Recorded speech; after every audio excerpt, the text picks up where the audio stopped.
morning to you all. Thank you for joining us today. This is the College of Marriage, Parenting and Family Affairs.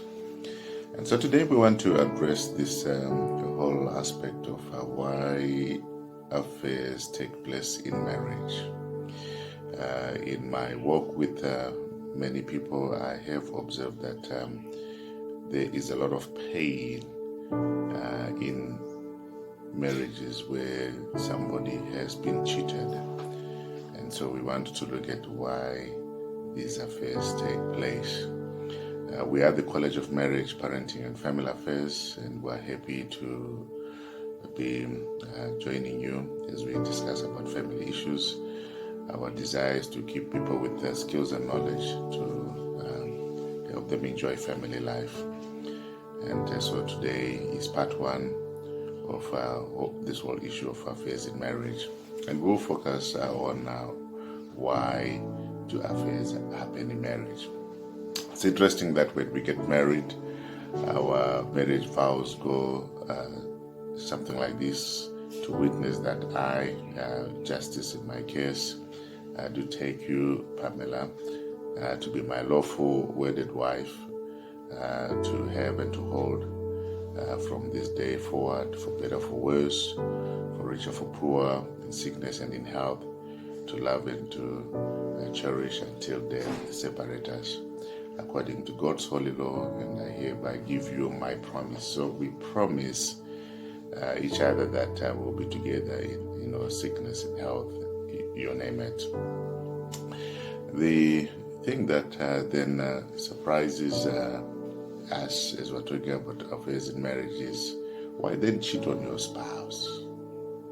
Why? When you promise to love somebody, when you promise to be faithful to them, and when you promise that you will spend the rest of your life with them.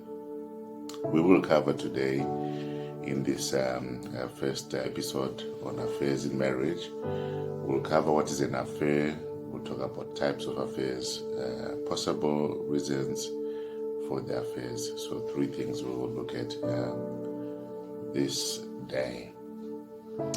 So let's begin with what is an affair.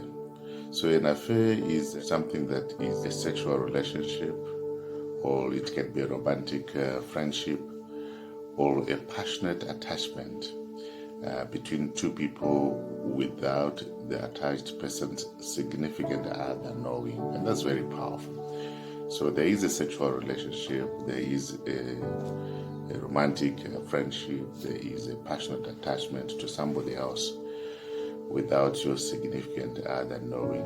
That constitutes an affair. So it is, somebody said, it is a search for fulfillment outside the marriage by improper association with someone or something in an effort to escape from the reality of responsibility and commitment. So in a normal relationship, there's responsibility, there's commitment, which you will notice that in an affair, in general, no such commitment or responsibilities are. So what about the types of affairs? In general, there are 2 types of the affair. One is obviously the sexual affair, where the people who are involved actually have sex. And again, in terms of affairs, this is one of the most common affairs that people can have. So you cheat on your spouse and you have sex with another person. And so that's the first type, the sexual affair. The other one is emotional affair, where you are involved with somebody emotionally and not necessarily sexually or physically. So you will notice that the people involved in an emotional affair, they discuss very emotive things. They are so attached to each other. They discuss intimate issues. They spend a lot of time together, and they discuss things that should actually be discussed between couples. And so they get so involved and they get detached from their spouse as they now focus on the emotional affair. So this is the second type. So there are two types: the sexual affair and the emotional affair. So let's then address this whole issue of what causes affairs. So what are the causes of affairs? There are several reasons that have been put forward. I talked to many people in counseling sessions, both men and women who have cheated or have been cheated, and several reasons have actually been put forward when it comes to causes of affairs. So we will look at a number of them today. Number one is the distance between spouses. So if one spouse is working in one area and the spouse is staying in another area, chances are high that the couple can actually cheat on each other. Reality is people need maybe to be having comfort, to be having sex, to be talking to each other often. And because this is not happening because of the distance, so people cheat on each other. I've always discouraged people to work apart from each other or to be staying apart from each other. But sometimes work then comes in the way, and somebody is posted to a different location from where the family is, and that is a high risk. So distance has been put forward as something that has caused many people to cheat on each other. The second one is alcohol, where the use of alcohol is said to affect the judgment of a person, brings a lot of excitement in people as they drink, and then they make poor judgments as they are drinking with either people of opposite sex, or people they're interested in, and then in the end an affair ensues.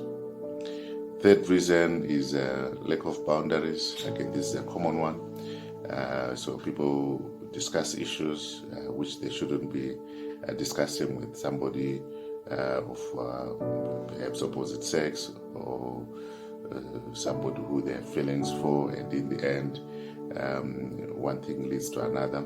They begin to talk about intimate things, and an affair then ensues. And there are many affairs that actually started innocently, but the fact that people did not have boundaries, and the affair then ended up taking place because of lack of boundaries.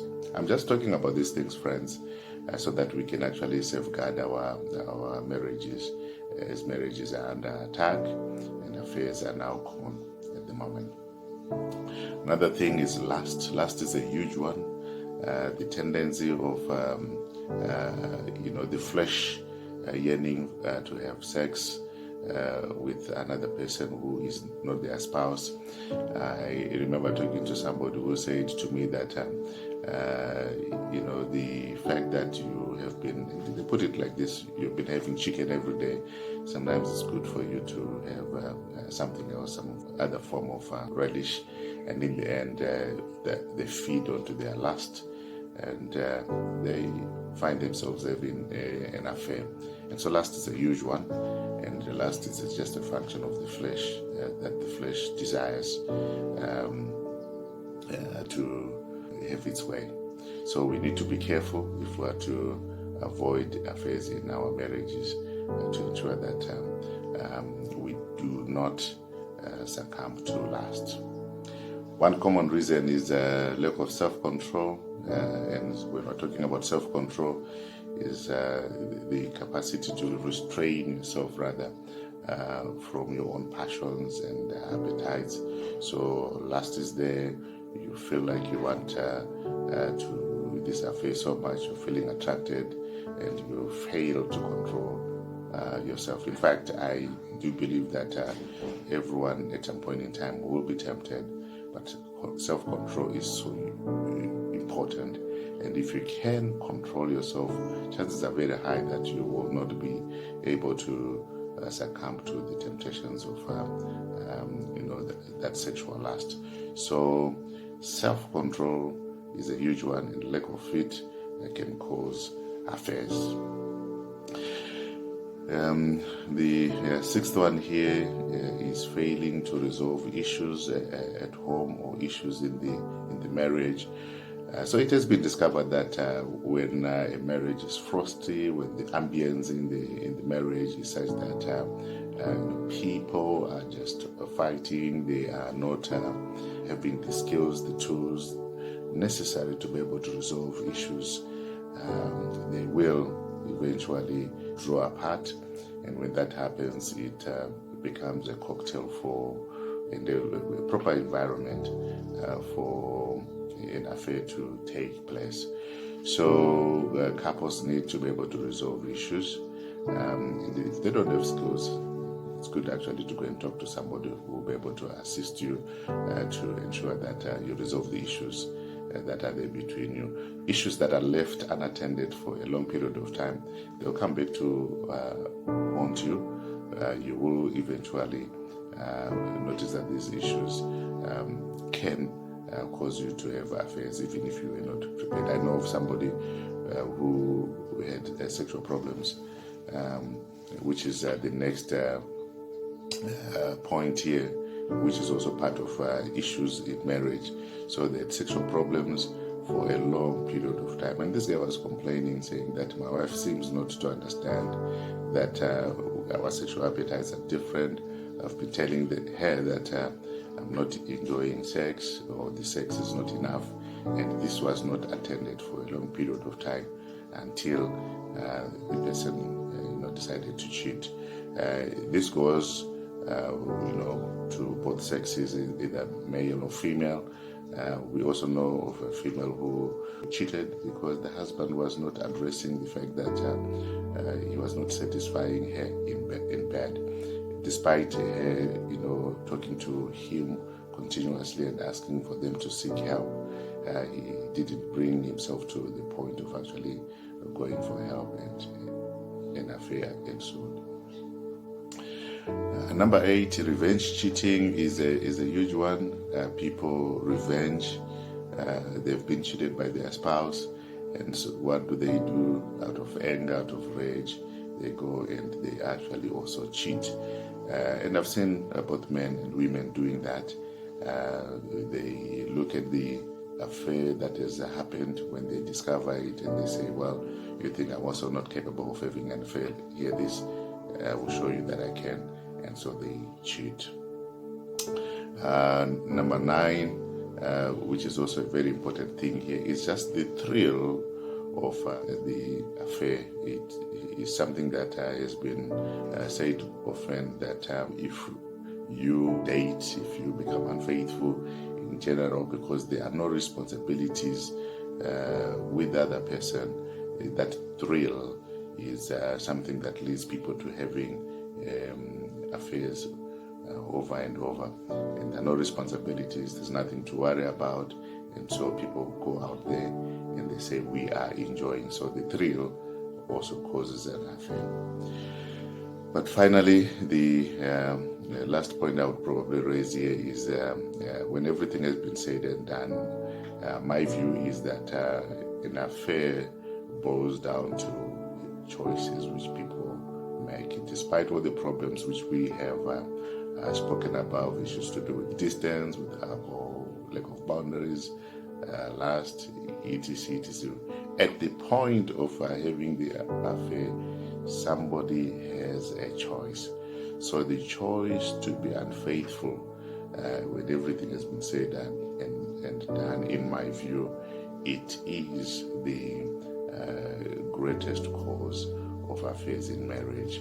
So there are 10 reasons here which I've given to us, and I just want you to be able to think through these reasons and see, that you don't become a victim of any of these reasons as we continue to look at affairs in marriage. We are just talking about affairs, friends, simply because what we have observed as we've moved with a lot of people is that affairs are very painful to the person who has been cheated, and affairs will cause the relationship between a couple to sink to very low depths, and it is very important for us to be able to safeguard our marriages, as affairs can be very destructive, leading people to not enjoy their marriage at all. So we'll see you next week as we continue discussing issues of affairs in marriage. May God bless you. Keep the faith, and bye-bye.